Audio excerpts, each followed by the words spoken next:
Setelah hari kiamat, setelah semuanya meninggal, Allah bangkitkan lagi kita semua sebagaimana biji-bijian kering yang Allah jadikan tumbuh-tumbuhan. Dengan cepat kita bangkit dari dalam tanah dan mendapati diri kita sudah dengan jasad yang baru. Diri kita sudah dengan dimensi yang baru.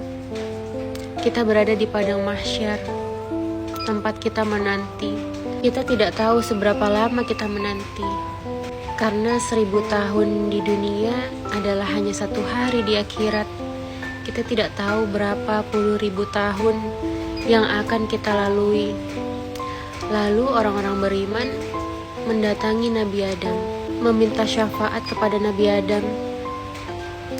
Orang-orang beriman berkata, "Wahai Nabi Adam, Bapak kami semua, tolonglah mintakan syafaat engkau kepada Tuhan, kepada Allah. Bukankah Allah pernah menyuruh seluruh makhluk untuk sujud di hadapanmu?" Lalu Nabi Adam menolak. Mungkin beliau sudah menggunakan doa mustajabnya, karena setiap nabi punya doa mustajab. Dan mungkin beliau juga malu karena pernah dikeluarkan dari surga. Lalu beliau menyuruh kita, pergilah kepada Nabi Nuh, mintakan syafaat kepadanya. Lalu bertemulah kita semua dengan Nabi Nuh. Orang-orang mukmin meminta tolong, Nabi Nuh, mintakanlah syafaat kepada Allah agar Allah memutuskan keputusannya di hari ini, di hari dimana kita selalu menanti, ribuan tahun menanti sesuatu hal untuk dilanjutkan. Orang-orang mukmin mungkin tidak tahan melihat orang-orang pendosa itu tersiksa di padang mahsyar, berkeringat, dan bahkan fisiknya berantakan, fisiknya menyeramkan. Tapi Nabi Nuh mengatakan bahwa tidak bisa memberikan syafaat. Mungkin Nabi Nuh juga telah menggunakan doa mustajabnya di dunia. Dan mungkin juga Nabi Nuh merasa kecil hati karena anak kandungnya termasuk dari golongan orang-orang kafir. Kemudian orang-orang mukmin di padang mahsyar pergi kepada Nabi Ibrahim, kekasih Allah, yang dalam sholat pun kita sebut namanya. Wahai Nabi Ibrahim, mintakanlah syafaat kepada Allah. Tapi lagi-lagi Nabi Ibrahim mengatakan, aku tidak mampu memenuhi permintaan kalian. Mungkin karena ayahnya pun seorang pembuat berhala yang paling terkenal. Pergilah kepada Nabi Isa, sebab Nabi Isa adalah ruh yang suci. Tapi Nabi Isa juga tidak bisa memenuhi permintaan orang-orang mukmin untuk memintakan syafaat. Lalu Nabi Isa berkata, datanglah kepada Nabi Muhammad, harapan terakhir umat mukmin, Nabi terakhir dan tidak ada lagi. Kalaupun Nabi Muhammad menolak juga, kepada siapa lagi orang-orang akan berharap atas keputusasaan yang terjadi di padang mahsyar? Segala puji bagi Allah. Memang Rasulullah SAW telah menyimpan doa mustajabnya untuk kita. Sebagaimana hadis yang menyebutkan bahwa setiap nabi memiliki doa mustajab yang dapat dipergunakan. Dan aku memilih untuk menyimpan doa mustajabku untuk memberi syafaat kepada umatku di akhirat. Bisa saja Rasulullah menggunakan doa mustajabnya semasa hidup beliau seperti nabi-nabi yang lain. Ketika dakwah tulusnya dibalas dengan lemparan kotoran-kotoran hewan.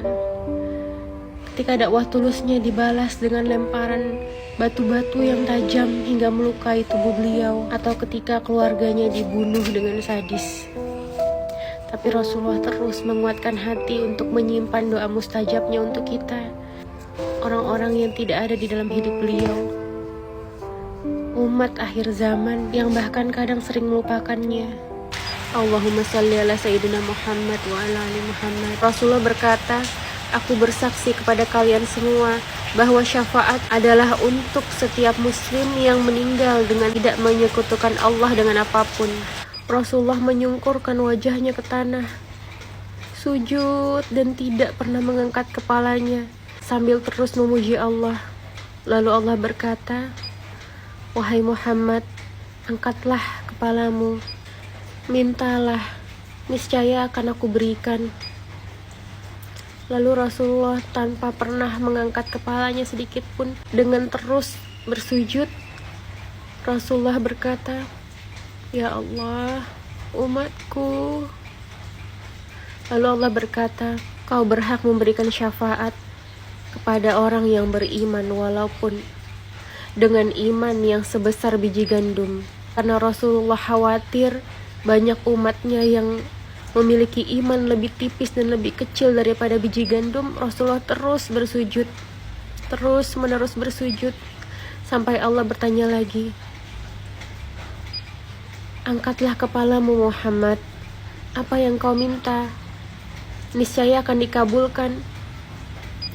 Dengan terus bersujud, Rasulullah mengatakan, "Ya Allah, umatku."